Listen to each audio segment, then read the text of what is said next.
Hello and welcome. In this video, we are going to talk about the 16th edition of the Conference of Parties to the Convention of Biological Diversities, which was recently concluded in the city of Cali, Colombia. In this video, we are going to look into the various key highlights which was adopted in the COP16, the outcomes related to India, the targets which was adopted by India, how much India is funding, and in totality, what were the key highlights as far as the Convention on Biological Diversity is concerned? So let us look into the basics of UN CBD COP16. This COP16 was held in between 21st of October to 1st of November 2024 in the city of Cali, Colombia. Now, why the city of Cali was chosen? There was a tussle between two cities. One was Cali and another was Bogota, the capital of Colombia. But the city of Cali was chosen because of its rich cultural and ethnic diversity as well as its rich biodiversity. If we talk about the Cali, then the richness of cultural and biodiversity gave the city of Cali some extra values while making the decision. This area is also commonly known as Sucursal del Cielo because of its rich diversity as well as biodiversity. This represents the diversity of the Pacific, where around 30% of its inhabitants are either Afro or indigenous. In addition to this, around 40% of the region is made up of autonomous territories of ethnic communities. So this is culturally and ethnically rich region as far as Cali is concerned. If we talk about the overall Pacific region, then this Pacific region has more than 200 protected area networks, around 11 national natural parks that makes up to 50,000 plus square kilometers of biodiversity. Along with this, it is a habitat for 1300 plus faunal species and around 14,000 floral species. So the biodiversity is very rich. And if we talk about the basics of COP, then COP on biodiversity is an international forum to establish agendas, commitments, and frameworks for action in relation to the conservation of biodiversity and ecosystem services. And to address these challenges, the challenges like climate crisis, loss of natural habitats, or overexploitation of natural resources, this COP is held every 2 years. And this brings together representatives from more than 190 members, as well as various intergovernmental and non-governmental organizations, various civil society, and various other actors are involved if we talk about the COP. Now, let us look into the key highlights as far as COP 16 is concerned. But prior to that, the first thing is theme. The theme of COP 16 was peace with nature. And the goal of this COP 16 was aligned with the theme of COP. That is, it reflected the goal of addressing the global biodiversity crisis, which includes a decline in species and ecosystems. We will look into what are the factors that influence the decline in species and ecosystems. What are the threats that impact the decline in species and ecosystems? If we talk about the key highlights, then the first thing was operationalization of Cali Fund. Cali Fund was established to ensure fair and equitable sharing of benefits from the use of digital sequence information. This DSI is very important. Now, what is DSI? DSI refers to genomic sequence data that plays a fundamental role in environmental and biological research. So we have DSI library of various species, we have phenotype library, we know about the chemistry, we know about the physical specimen, we have indigenous knowledge as far as various communities are concerned, and we have special information as well. So we club all this information and we form a digital sequence information. And on this basis, at least 50% of the Cali Fund will focus on the self-identified needs of indigenous peoples and local communities. So indigenous peoples, particularly women and youth, are involved as far as the operationalization of Cali Fund is concerned. If we talk about the next highlight, then next is resource mobilization. In resource mobilization, we are the parties have agreed to develop a new strategy for resource mobilization to help secure around $200 billion every year by 2030 to support biodiversity initiatives worldwide. Also, there is another goal that is to redirect around $500 billion in subsidies that used to harm biodiversity by 2030. Again, by the target year is 2030. So we can simply say that whatever subsidies used to harm the biodiversity, that is going to be redirected, and that amount is around $500 billion. And the normal funding is $200 billion annually by 2030. If we talk about the Global Action Plan on Biodiversity and Health, then this plan focuses on One Health approach, that is, integrating the human health, the environmental health, and animal health. And this focuses on zoonotic diseases like coronavirus. So this One Health approach recognizes the health of ecosystems, animal and human as interconnected. So this is an interconnected approach. If we talk about the ecologically or biologically significant marine areas, then these are recognized to focus on the conservation of biodiversity on most critical and vulnerable areas of the oceans and have since become a focal point in ocean conservation efforts.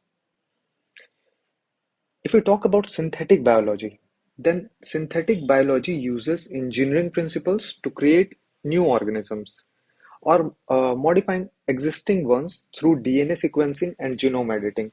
So here we use the knowledge from the molecular biology, the microbiology, agricultural knowledge, if we take the example of BT cotton, chemistry, engineering science related to geoengineering, physics, computer science because sequencing is done through computer science as well as bioinformatics. So all this knowledge are integrated to create new organisms on the backdrop of synthetic biology. Also, it proposes uh, guidelines for managing invasive alien species through new databases, improved cross-border trade regulations, and enhanced coordination with e-commerce platforms. Because one of the most important aspect is this introduction of invasive alien species through e-commerce platforms. So these invasive alien species are threat to local ecosystem, the endemic ecosystem, and hence they are threat to overall biodiversity. That's why it was also the focus point as far as the key highlights are concerned. Also, there was creation of permanent subsidiary body. This new permanent subsidiary body was created under Article 8J that deals with preservation and maintenance of the knowledge, innovations, and practices of indigenous people. So one thing we can certainly say that the indigenous people are integrated as far as this COP is concerned. Now let us look into the India's updated National Biodiversity Strategy and Action Plan. India's NBSAP focuses on reducing biodiversity threats, promoting sustainable use, ecosystem resilience, species recovery, and sustainable management. And for this, we have made 23 targets on the basis of Kunming Montreal Biodiversity Fund. Now, if there is a threat to biodiversity, then definitely we have to make the plans related to restoration of biodiversity. And for this, we need to focus on various areas. Like we need to protect the land from wild areas. We need to protect wild areas. As far as farming is concerned, we need to make it more sustainable. As far as cities are concerned, we need to make it more nature friendly. As far as oceans are concerned, we need to protect the marine habitats from pollution, various types of pollutions like oil spills or introduction of new invasive alien species. We need to safeguard water, the interiors of the waters like lakes, rivers for wildlife. We need to protect the climate as well. This is also part of the UNFCCC. And we need to reduce the impacts of climate change. We need to focus on the plant-based diet and reduce wastage. Reduce wastage is one of the targets of India as well. We will be looking into this target.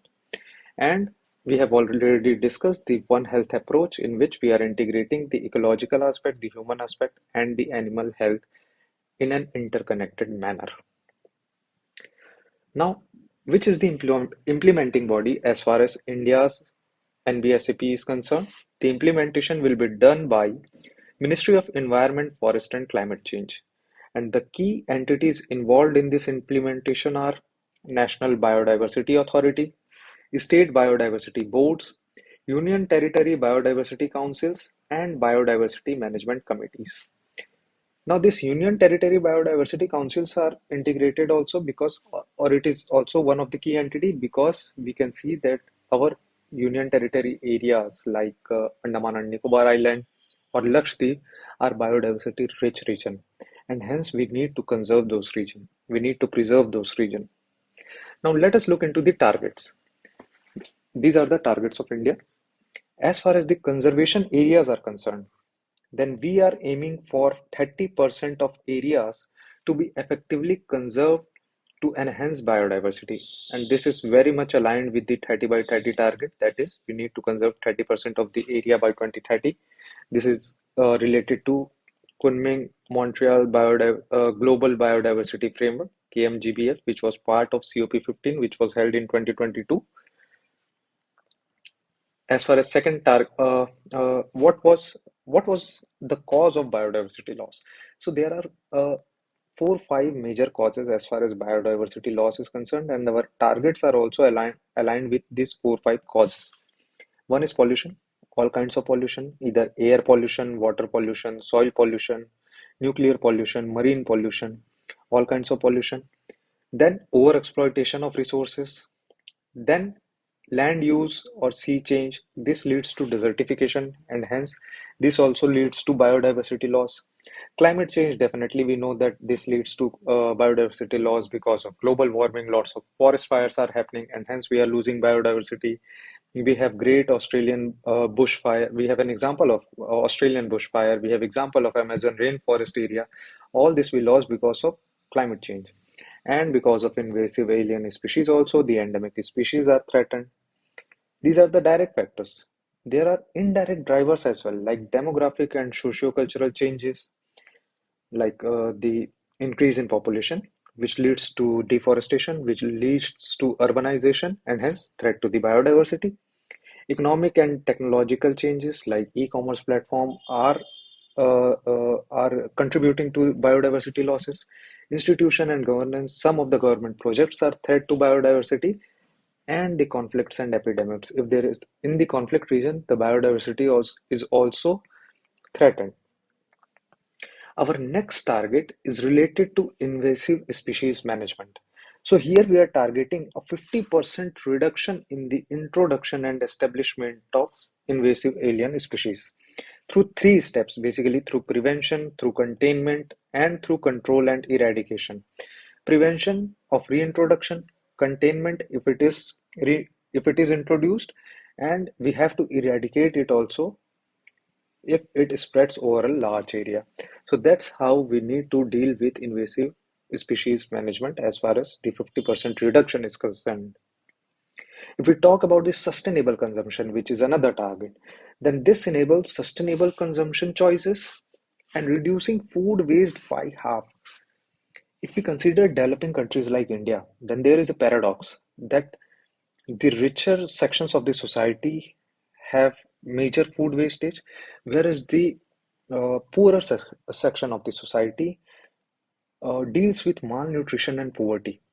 So, thus, to deal with this paradox, we need to reduce our food wastage by at least half, by at least 50%. And we need to focus on reuse and recycle philosophy. If we talk about the pollution reduction, then we need to commit to reduce pollution, halve our nutrient losses, and pesticide risk. So we need to move towards the climate smart agriculture. We need to move towards the climate smart farming. We need to move towards the organic farming. We need to move towards the sustainable use of farm produces.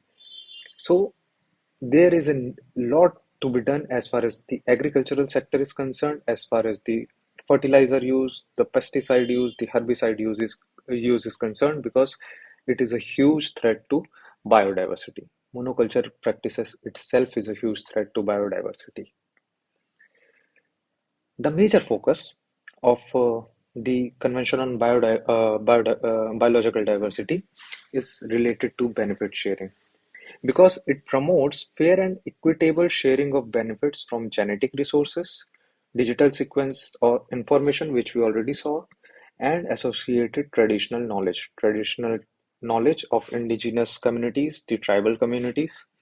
And we need to spread this knowledge. We need to share these benefits from developed countries who have access to the technology towards the developing countries who have traditional knowledge.